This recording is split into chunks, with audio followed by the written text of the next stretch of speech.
High all friends, welcome to MTM political talk. രാഷ്ട്രീയം ചർച്ച ചെയ്യുന്നവരൊക്കെ ഇപ്പോൾ ചർച്ച ചെയ്യുന്നത് ബീഹാർ ഇലക്ഷനെ കുറിച്ചാണ്. നമ്മുടെ നാട്ടിൻപുറങ്ങളിലെ ചായക്കടകളിൽ രാഷ്ട്രീയ ചർച്ചയിലും പ്രധാന വിഷയം ബീഹാർ പൊളിറ്റിക്സ് തന്നെയാണ്. ചായക്കട എന്ന് വേണ്ട, നാലാൾ കൂടുന്ന രാഷ്ട്രീയ ചർച്ചകളിലൊക്കെ ബീഹാർ രാഷ്ട്രീയം തന്നെയാണ് ചർച്ചാ വിഷയം. ബീഹാർ ഇലക്ഷനെ സംബന്ധിച്ചിടത്തോളം ഇനിയും സമയം ബാക്കിയുണ്ട്. നവംബർ 22-നാണ് കാലാവധി തീരുക എന്നാണ് മനസ്സിലാക്കുന്നത്. എങ്കിലും അവിടുത്തെ ഇന്ത്യയിൽ മറ്റുള്ള സ്റ്റേറ്റിലൊന്നും ഇപ്പോൾ ഇലക്ഷൻ ഇല്ലാത്തത് കൊണ്ടും ഇത്തരം ബീഹാർ രാഷ്ട്രീയം തന്നെയാണ് കൂടുതലായും എല്ലാവരും ചർച്ച ചെയ്യുന്നതും. പിന്നെ രാഹുൽ ഗാന്ധി നടത്തിയ യാത്രയും അതുമായി ബന്ധപ്പെട്ട വാർത്തകളും ഒക്കെ ആകുമ്പോൾ ബീഹാർ രാഷ്ട്രീയം വാർത്തകളിൽ നിറയുകയാണ്. അതുകൊണ്ട് തന്നെയാണ് ബീഹാർ രാഷ്ട്രീയം എല്ലാ മേഖലയിലും ചർച്ച ചെയ്തുകൊണ്ടിരിക്കുന്നത്. ഏകദേശം 2 മാസം കൂടി കാലാവധിയുണ്ട് ബീഹാർ അസംബ്ലിക്ക് എന്നാണ് മനസ്സിലാക്കുന്നത്. തെരഞ്ഞെടുപ്പ് കമ്മീഷൻ ഇതുവരെ ഔദ്യോഗിക പ്രഖ്യാപനങ്ങളൊന്നും ഇലക്ഷനുമായി ബന്ധപ്പെട്ട് നടത്തിയിട്ടുമില്ല. അതുകൊണ്ട് തന്നെ ഇത്തരം രാഷ്ട്രീയ സംഭവ വികാസങ്ങൾ തന്നെയാണ് ഈ ചർച്ച ഇതിനെ മുന്നോട്ട് കൊണ്ടുവരുന്നത് എന്നതാണ് യാഥാർത്ഥ്യം. 2025 നവംബർ 22 വരെയാണ് നിലവിലുള്ള നിയമസഭയുടെ കാലാവധി. നേരത്തെ സൂചിപ്പിച്ചല്ലോ. ബീഹാർ രാഷ്ട്രീയം ഇപ്പോൾ പറയാനേ വരുന്ന ഇലക്ഷനിൽ ഇപ്പോഴത്തെ നില അനുസരിച്ച് BJP നേതൃത്വം കൊടുക്കുന്ന നിതീഷ് കുമാർ ഉൾപ്പെട്ട NDA മുന്നണി, കോൺഗ്രസ് നേതൃത്വം കൊടുക്കുന്ന തേജസ്വി യാദവ് ഉൾപ്പെട്ട ഇന്ത്യ മുന്നണി തന്നെയാണ് പ്രധാനമായും മത്സര രംഗത്ത് ഉണ്ടാവുക എന്നതിൽ തർക്കമില്ല. ഏകദേശം 2 മാസം ബാക്കിയുള്ള ഈ സമയത്ത് എത്ര വലിയ രാഷ്ട്രീയ സമവാക്യത്തിനും സമയമുണ്ട് എന്നത് യാഥാർത്ഥ്യമാണ്. കാരണം 2 മാസം എന്ന് പറഞ്ഞാൽ രാഷ്ട്രീയ സമവാക്യത്തിനൊക്കെ വലിയ കാലാവധിയാണ്, ഒരു നീണ്ട ഇടവേളയാണ്. അതിനിടയ്ക്ക് ഏത് രാഷ്ട്രീയ സമവാക്യങ്ങളും സംഭവിക്കാനും സാധ്യത കൂടുതലാണ്.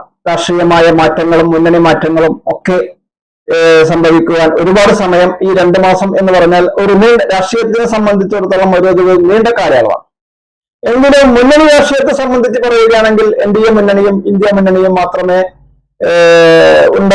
പ്രധാനമായും ഉണ്ടാവാൻ സാധ്യതയുള്ളൂ എന്നാണ് ഇതിൽ നിന്ന് മനസ്സിലാക്കാൻ സാധിക്കുന്നത്. ഇപ്പോഴത്തെ ബീഹാർ രാഷ്ട്രീയം വീക്ഷിക്കുന്ന മുഴുവൻ ആളുകൾക്കും മനസ്സിലാവും, ഇപ്പോൾ 2 മുന്നണികൾ തമ്മിൽ തന്നെയാണ് പ്രധാനമായും മത്സരരംഗം ഉണ്ടാവുക. മൂന്നാമതൊരു മുന്നണി ഉണ്ടാവുകയാണെങ്കിലും അത് ഇനി 2 മാസത്തിനുള്ളിൽ അത് ഡെവലപ്പായി അതിൽ ചേരുന്ന രാഷ്ട്രീയ പാർട്ടികളും ഇതൊക്കെ ആയി അത് വരുമ്പോഴേക്ക് അത് ടൈം എടുക്കും. അപ്പോൾ ഇപ്പോഴത്തെ രാഷ്ട്രീയ സാഹചര്യം അനുസരിച്ച് ബീഹാറിൽ NDA നേതൃത്വം കൊടുക്കുന്ന മുന്നണിയും ഇന്ത്യ മുന്നണി നേതൃത്വം കൊടുക്കുന്ന മുന്നണിയും 2 മുന്നണി മാത്രമായിരിക്കും പ്രധാനമായും മത്സര രംഗത്തുണ്ടാവുക എന്ന് തന്നെയാണ് ഇപ്പോഴും മനസ്സിലാക്കുന്നത്. ഭരണപക്ഷമായ നിതീഷ് കുമാർ നയിക്കുന്ന ആണ് ഇപ്പോഴത്തെ അവിടുത്തെ ഭരണം.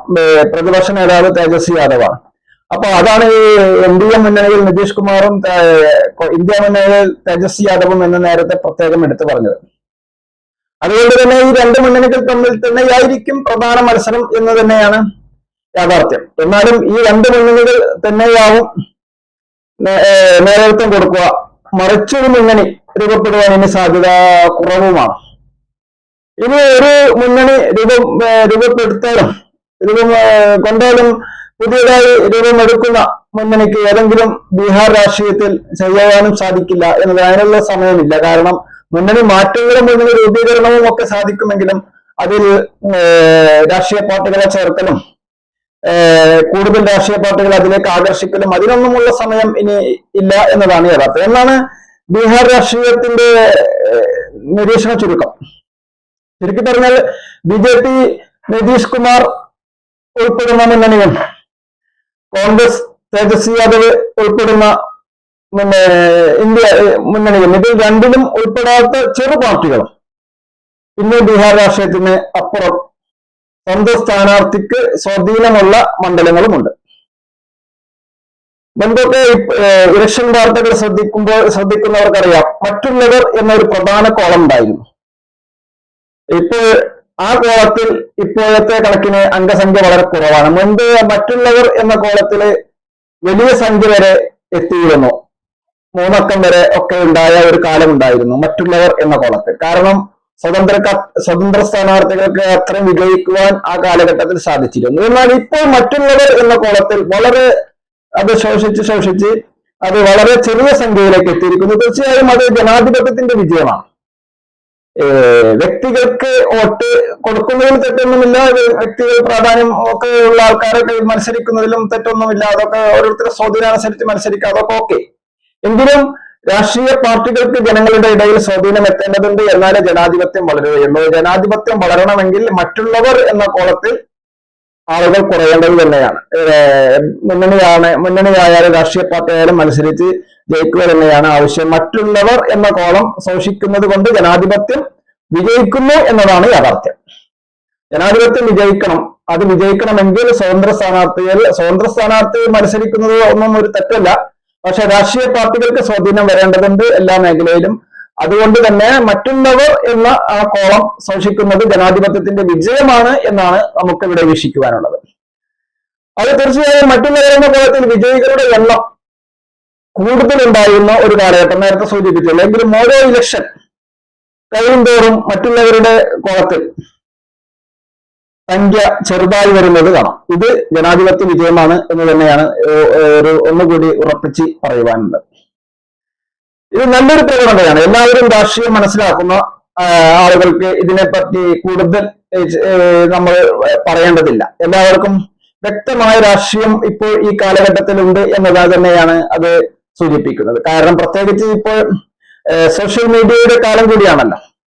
എല്ലാവരുടെ കയ്യിലും ഈ ഓറഞ്ച് സ്ക്രീനും അതുമായി ബന്ധപ്പെട്ട് ഓരോ ആൾക്കാർക്കും താല്പര്യമുള്ള വിഷയങ്ങൾ അവർ എപ്പോഴും അപ്ഡേറ്റ് ആയിക്കൊണ്ടിരിക്കും. രാഷ്ട്രീയം, സ്പോർട്സ്, സിനിമ, ഏത് മേഖലയാണെങ്കിലും ഓരോ ആൾക്കാർക്കും ഇഷ്ടമുള്ള മേഖല അവർ എപ്പോഴും അപ്ഡേറ്റ് ആയിക്കൊണ്ടേയിരിക്കും.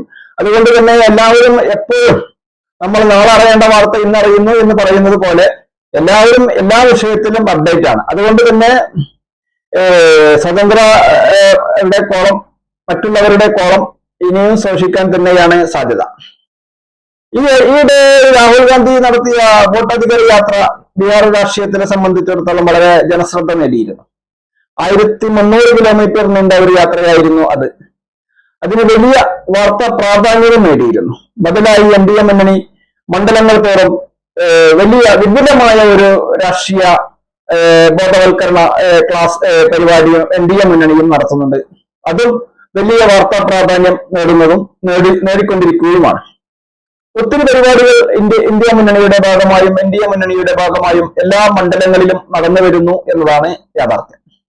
ഏതായാലും കഴിഞ്ഞ കാലങ്ങളെ അപേക്ഷിച്ച് സോഷ്യൽ മീഡിയയുടെ കാലമാണല്ലോ നേരത്തെ സൂചിപ്പിച്ചത്. അപ്പോൾ ഗ്രാമങ്ങളിൽ നടക്കുന്ന ചെറുചലനങ്ങൾ കൂടി വാർത്തയാകുന്നത് കൊണ്ട് തന്നെ രാഷ്ട്രീയം ശ്രദ്ധിക്കുന്ന എല്ലാവർക്കും ബീഹാർ രാഷ്ട്രീയ ഇലക്ഷൻ ഇത്ര വലിയ ഒരു വിഷയമാവുന്നതും എല്ലാം തയ്യാറായി തന്നെയാണ് എല്ലാ രാഷ്ട്രീയ പാർട്ടികളും നിൽക്കുന്നതും എന്നതാണ് യാഥാർത്ഥ്യം.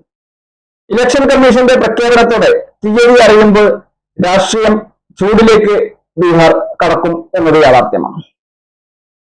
ഏതായാലും ബീഹാർ രാഷ്ട്രീയം ഇനി പ്രഖ്യാപനങ്ങളിലേക്ക് എല്ലാവരും കാതോർത്തിരിക്കുന്ന ഒരു സമയത്തിലൂടെയാണ് നമ്മൾ ഇനിയുള്ള ദിവസങ്ങളിൽ കടക്കുവാനുള്ളത്. രാഷ്ട്രീയ പാർട്ടികളെല്ലാം സജ്ജരായി കഴിഞ്ഞു, ജനങ്ങളും സജ്ജരായി കഴിഞ്ഞു. ഇലക്ഷൻ ഏകദേശം 60 ദിവസത്തിന്റെ ഉള്ളിൽ ഇലക്ഷനും ഒക്കെ കഴിയും എന്ന് ഏകദേശം ആവും. അപ്പോൾ 1 മാസം പ്രചരണത്തിനൊക്കെ ഉണ്ടായിരിക്കും. അപ്പോൾ ഏകദേശ പ്രഖ്യാപനങ്ങളൊക്കെ അടുത്ത ദിവസങ്ങളിൽ തന്നെ പ്രതീക്ഷിക്കാം എന്നാണ് ഈ രാഷ്ട്രീയം നിരീക്ഷിക്കുന്നവരൊക്കെ പറയുന്നതും അതുമായി ബന്ധപ്പെട്ട വാർത്തകളിൽ നിന്നൊക്കെ മനസ്സിലാക്കുന്നതും. ഏതായാലും ഇലക്ഷൻ കമ്മീഷന്റെ ഔദ്യോഗിക പ്രഖ്യാപനത്തോടു കൂടി ഇലക്ഷൻ ചൂടിലേക്ക് ബീഹാർ കടക്കുകയാണ്. ഇതാണ് ഇതിന്റെ രത്ന ചുരുക്കം. ഏതായാലും ബീഹാർ രാഷ്ട്രീയം ഇന്ത്യൻ രാഷ്ട്രീയത്തിൽ ഒരു തിളച്ചുമറിയുന്ന ഒരു ആവേശം നൽകുന്ന ഒരു വാർത്തകളാണ് ഇനിയുള്ള ദിവസങ്ങളിൽ നമുക്ക് ശ്രമിക്കുവാനുള്ളത്. തീർച്ചയായും ഈ വീഡിയോ മുഴുവനായും വീക്ഷിച്ച താങ്കൾക്ക് നന്ദി. താങ്കൾ ഈ ചാനൽ ഇതുവരെ സബ്സ്ക്രൈബ് ചെയ്തില്ലെങ്കിൽ സബ്സ്ക്രൈബ് ചെയ്യാനും അഭിപ്രായ നിർദ്ദേശങ്ങൾ എന്താണെങ്കിലും അത് കമന്റ് ബോക്സിൽ രേഖപ്പെടുത്തുവാനും ലൈക്ക് ചെയ്യാൻ ഓർപ്പിക്കുകയാണ്. അടുത്തൊരു വീഡിയോയുമായി അടുത്തൊരു വിഷയവുമായി വീണ്ടും കണ്ടുമുട്ടും വരെ സന്ധിക്കും വരെ വണക്കം. വിഷയം ഇഷ്ടമായി കഴിഞ്ഞാൽ, വിഷയം ഉപകാരപ്രദമാണ് എന്ന് തോന്നിക്കഴിഞ്ഞാൽ നിങ്ങളുടെ സുഹൃത്തുക്കളിലേക്ക് കൂടി ഷെയർ ചെയ്യുവാൻ അഭ്യർത്ഥിക്കുന്നു. നന്ദി, നമസ്കാരം.